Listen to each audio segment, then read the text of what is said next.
et la jonction entre cette partie, je ne sais pas si on peut considérer ça comme étant la lèvre.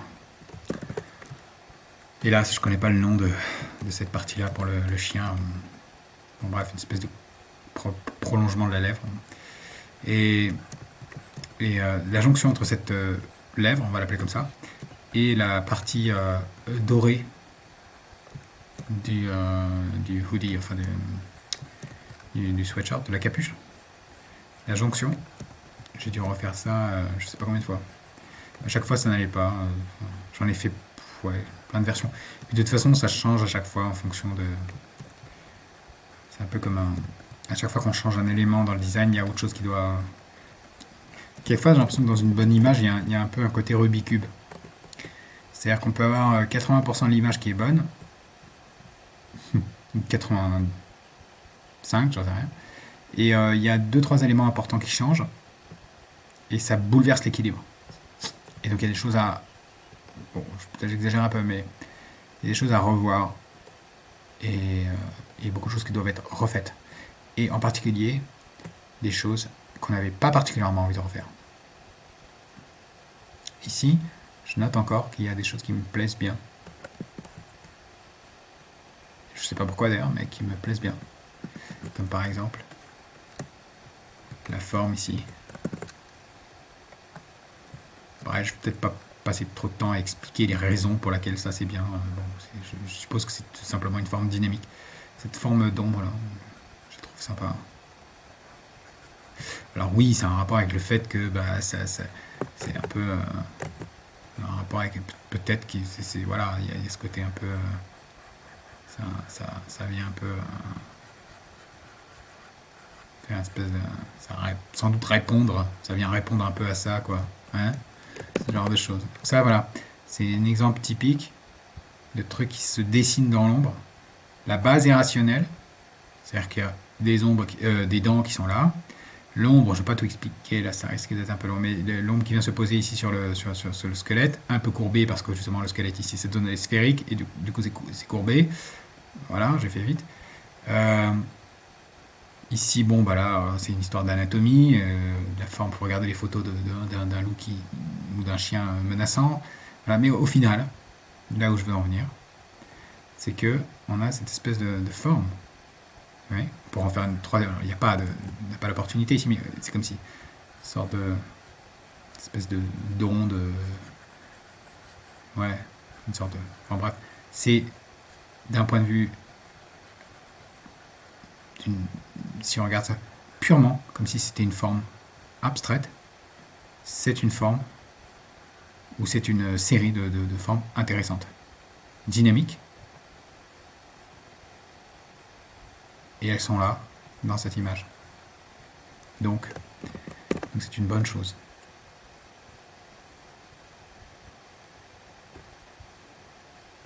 On va continuer.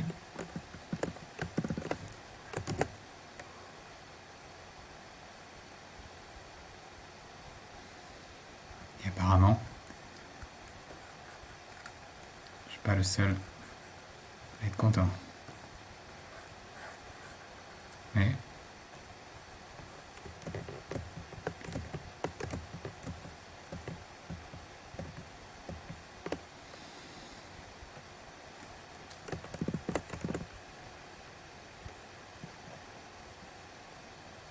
alors,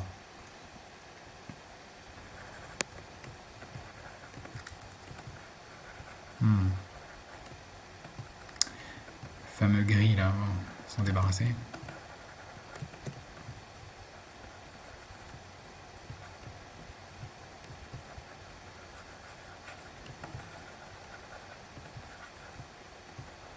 Mhm.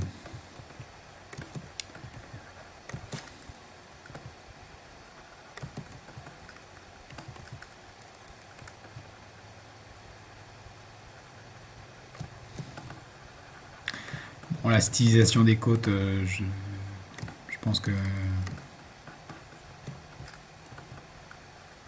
pas sûr de pouvoir faire un commentaire là-dessus.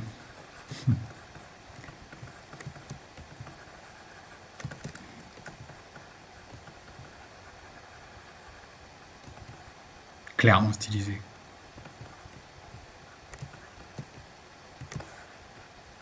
Hmm.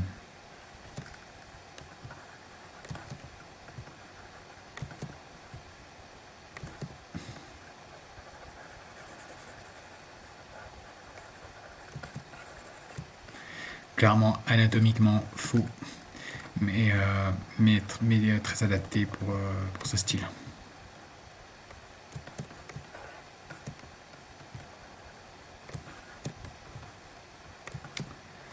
La cage thoracique, pour ceux qui font du dessin d'observation un peu, c'est quand même quelque chose de... Bon, la forme globale, c'est une cloche, ça, beaucoup de gens le savent, mais ça reste quand même quelque chose d'un peu assez compliqué quand même. Puis quand il faut la styliser, là, c'est encore, c'est encore autre chose. Parce qu'il faut prendre les décisions de qu'est-ce qu'on garde pas comme détail, qu'est-ce qu'on... Voilà, le bassin, j'en parle même pas. Le bassin, c'est une forme... le bassin humain, c'est une forme assez complexe.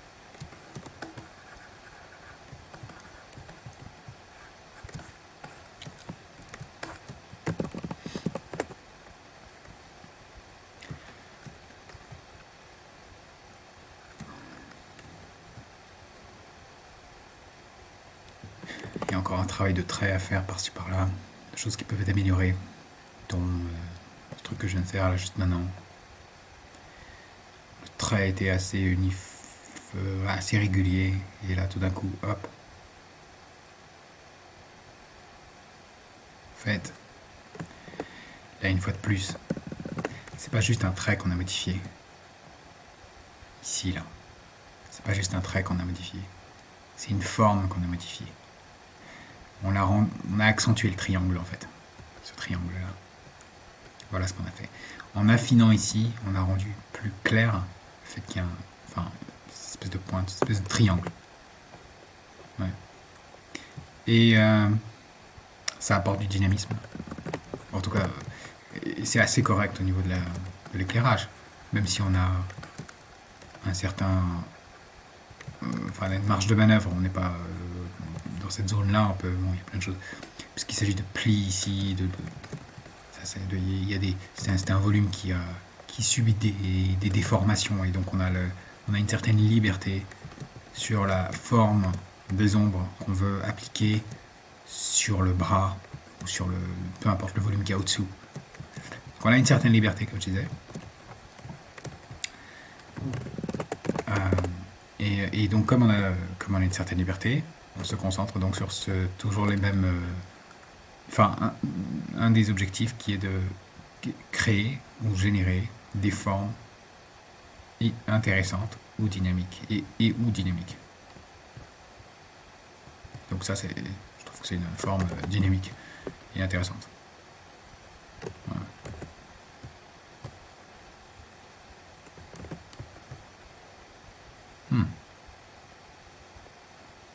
Peut-être en voilà une autre. Voilà. Ouais, ça change du gros pâté. Gros pâté noir, là tout d'un coup il y a quelque chose d'un peu mieux. Mm-hmm. Ouais, c'est pas trop mal ça. Donc là on a une espèce de... toujours la même histoire de pointe. On a une espèce de... bon, on va dire une espèce de losange. C'est un mélange de losange avec un triangle par-dessus. Et ça c'est quand même assez joli. C'est comme des ailes d'oiseau un peu. Voilà, et ça me plaît bien. D'ailleurs, ça c'est presque une forme d'oiseau.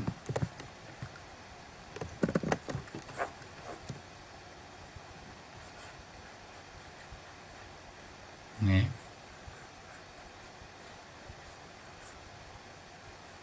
voilà, une forme d'oiseau. C'est un bel oiseau. Et cet oiseau-là,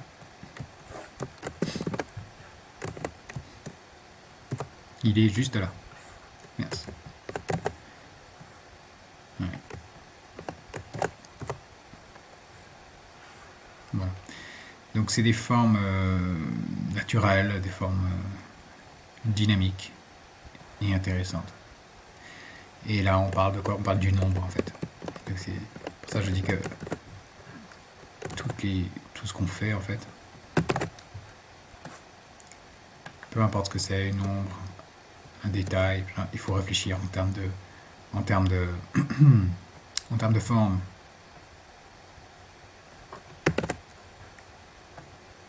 C'est-à-dire qu'il n'y a pas besoin d'avoir beaucoup de détails pour avoir des formes intéressantes. C'est là, peut-être là où je veux en venir. Là, on a fait cette forme-là, simplement avec une ombre.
Je me dis que c'est pas trop mal et qu'on est probablement proche de la fin ici, mais que je pense qu'il manque en fait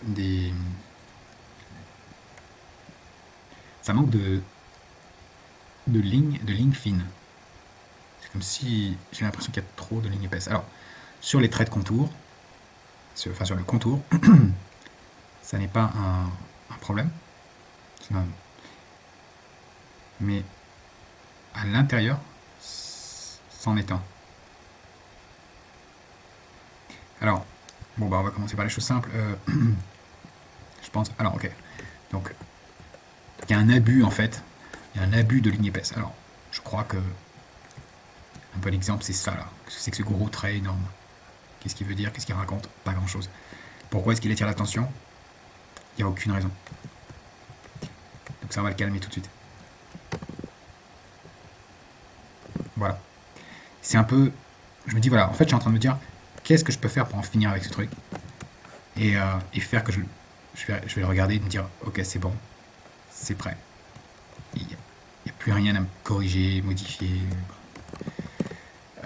Et donc ce qui me vient à l'esprit c'est cette histoire de trait, d'épaisseur de trait un tout petit peu mal géré. Donc par exemple ici on a une espèce de grosse ombre qui est l'ombre de ce poil de la fourrure.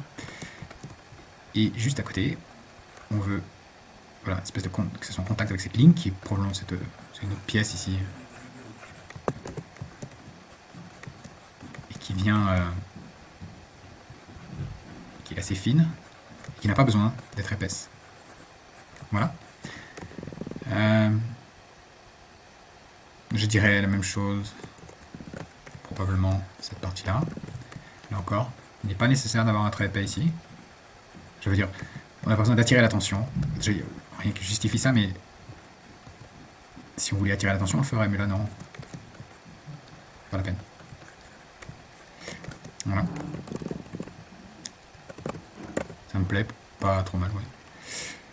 Ouais, pas mal.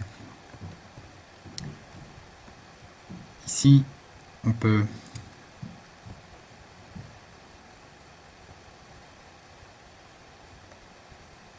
jouer encore un petit peu avec ces ombres portées.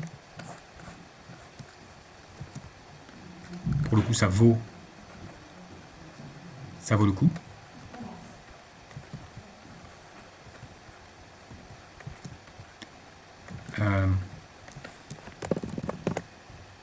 Ça donne ça donne ce que c'est censé donner ici, du, du poids, de la gravité, du sens. Voilà, du sens parce que parce que la partie qui est en haut, elle est... En fait, c'est une histoire de... Bon.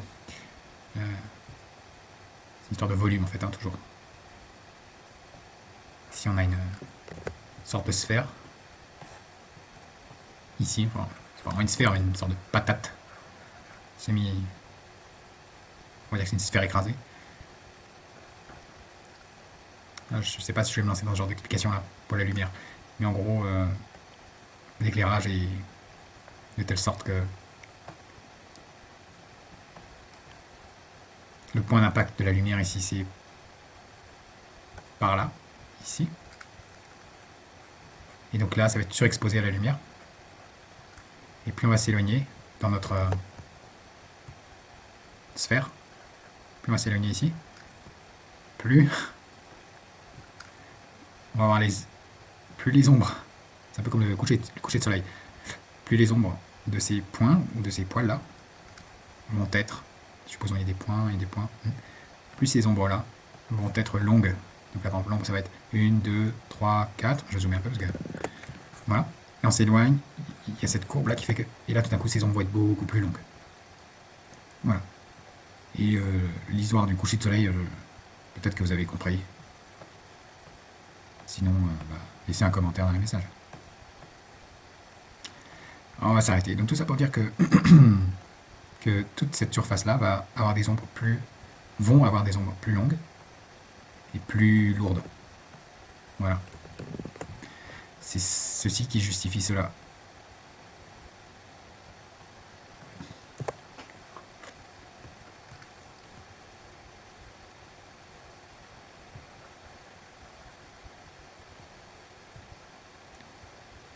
Encore à la recherche des traits épais inutiles. Et là on voit que voilà, il y en a quelques-uns.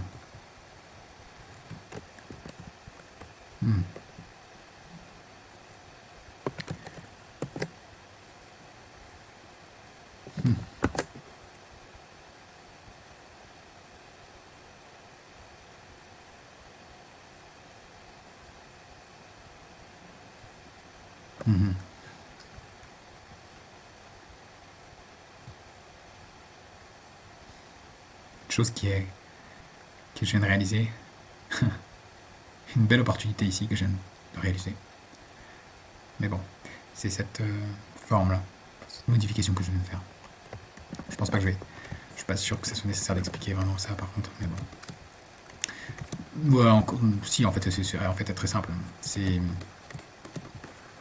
comme je l'avais mentionné avant dans d'autres cas de figure, cette histoire de trait qui tantôt est trait, tantôt est forme d'ombre, et qui utilise exactement la même